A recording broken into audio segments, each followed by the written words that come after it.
بسم اللہ الرحمن الرحیم۔ السلام علیکم ورحمۃ اللہ وبرکاتہ۔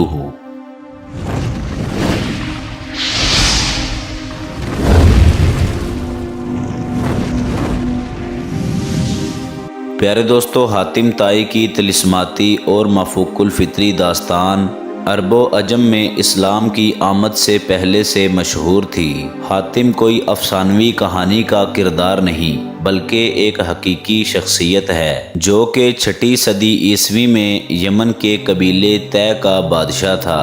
پیارے دوستو، حاتم کا پورا نام حاتم بن عبداللہ بن سعد ابن اخزم الطائی تھا۔ حاتم کی ماں نہایت ہی دولت مند اور ایک سخی خاتون تھی۔ اس کی وفات کے بعد حاتم کے بھائیوں نے اس کا مال روک لیا اور حاتم پر بے شمار ظلم و ستم ڈھائے۔ پیارے دوستو، حاتم کو سخاوت وراثت میں ملی تھی۔ وہ جوان ہو کر ایک سخی انسان ثابت ہوا۔ حاتم نے اپنی سخاوت میں اس قدر مبالغہ کیا تھا کہ جب وہ اپنے دادا کے پاس رہا کرتا تھا اور اس کی عمر کافی چھوٹی تھی، اس وقت وہ اپنا کھانا لے کر باہر نکل جاتا۔ اگر کوئی مل جاتا تو کھانا کھا لیتا، ورنہ کھانا باہر پھینک دیتا۔ حاتم پورے عرب میں مشہور ہوا اور اس کی سخاوت کے چرچے عام ہو گئے۔ پیارے دوستو، عرب کے جبل سمرہ کی چوٹی پر ایک مقام تھا جہاں پر حاتم آگ جلایا کرتا تھا تاکہ علاقے سے گزرنے والوں کو راستے کی رہنمائی حاصل ہو سکے۔ اس مقام کو آج بھی حاتم کا آتش دان کہا جاتا ہے اور یہ علاقہ آج بھی آثار قدیمہ کی حیثیت رکھتا ہے۔ ابن عرابی کے مطابق حاتم ہر میدان میں کامیاب تھا، خواہ وہ جنگ ہو، مقابلہ ہو، کھیل ہو یا پھر سخاوت ہو۔ پیارے دوستو، زمانہ جاہلیت میں رجب کا چاند انتہائی مقدس سمجھا جاتا تھا، لہٰذا جب کبھی رجب کا چاند نظر آیا کرتا تھا تو حاتم روزانہ 10 اونٹ ذبح کیا کرتا تھا اور لوگوں کو کھانا کھلایا کرتا تھا۔ پیارے دوستو، حاتم کی سخاوت اور فراغ دلی کے قصے یوں تو بہت ہیں، لیکن چند ایک واقعہ انتہائی مشہور ہے جو کہ عام طور پر عرب و عجم کے لوگوں کی زد زبان ہے۔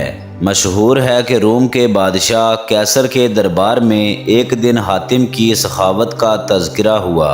کسی شخص نے بادشاہ کو بتایا کہ حاتم کے پاس انتہائی عمدہ نسل کے گھوڑے ہیں اور وہ بہت خوبصورت ہیں۔ یہ سن کر بادشاہ نے کہا کہ جب تک کسی انسان کو آزمایا نہ جائے اس وقت تک اس کے لیے رائے قائم کرنا عقل کے خلاف ہے۔ بادشاہ نے درباریوں کو حکم دیا کہ جاؤ اور حاتم کے سخاوت کے بارے میں معلومات اکٹھی کرو، اس سے کوئی ایسی چیز طلب کرو جو کہ اس کی نظر میں انتہائی قیمتی ہے۔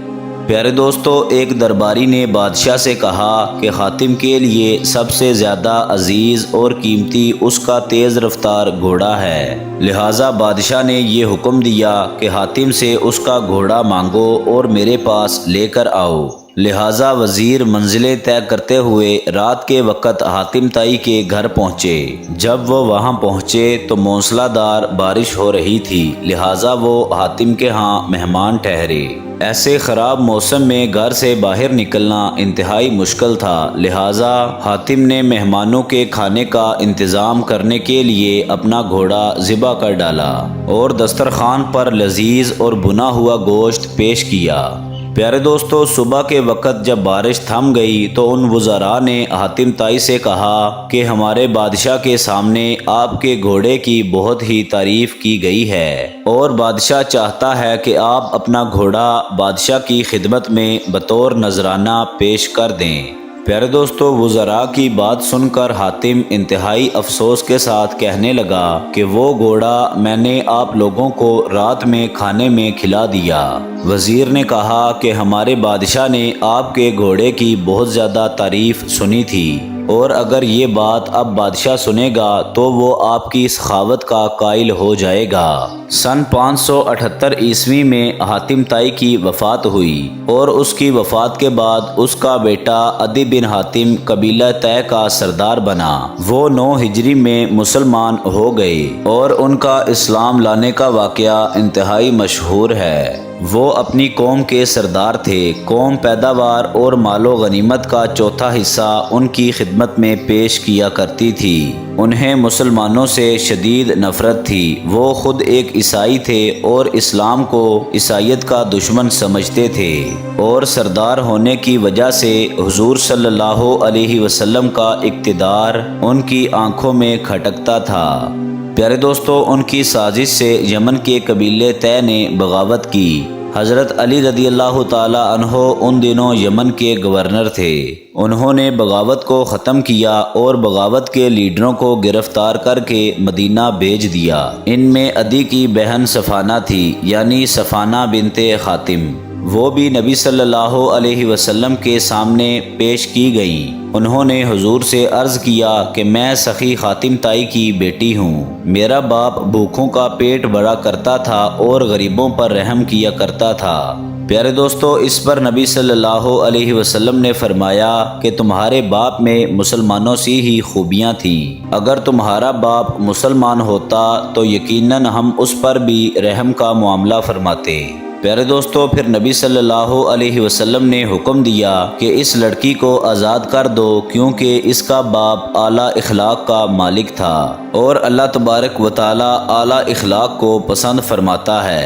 لہٰذا نبی صلی اللہ علیہ وسلم کے اس احسن سلوک سے متاثر ہو کر عدی بن حاتم اور ان کی بہن صفانہ بنت حاتم نے اسلام قبول کر لیا، اور حضرت عدی بن حاتم رضی اللہ تعالی عنہ نے حضرت علی کے ساتھ مل کر جہاد کیا۔ پیارے دوستو، حیدر بخش حیدر کی آرائش محفل میں حاتم تائی کے 7 سوالوں کے قصے نے حاتم تائی کی شخصیت کو ایک طلسماتی شخصیت بنا دیا ہے، جبکہ روایتی کہانیوں میں حاتم کی سخاوت کے افسانے بہت ہی مشہور ہوئے۔ حاتم کے بارے میں آپ کی کیا رائے ہے؟ کمنٹ سیکشن میں ضرور بتائیں، اور اگر ویڈیو پسند آئی ہو ویڈیو کو لائک کر دیں، چینل کو سبسکرائب کر دیں، بیل آئیکن کو کلک کر دیں تاکہ ہماری نئی آنے والی مزید اچھی ویڈیوز باقاعدگی کے ساتھ آپ تک پہنچ سکیں۔ اپنا خیال رکھیے گا۔ اللہ حافظ۔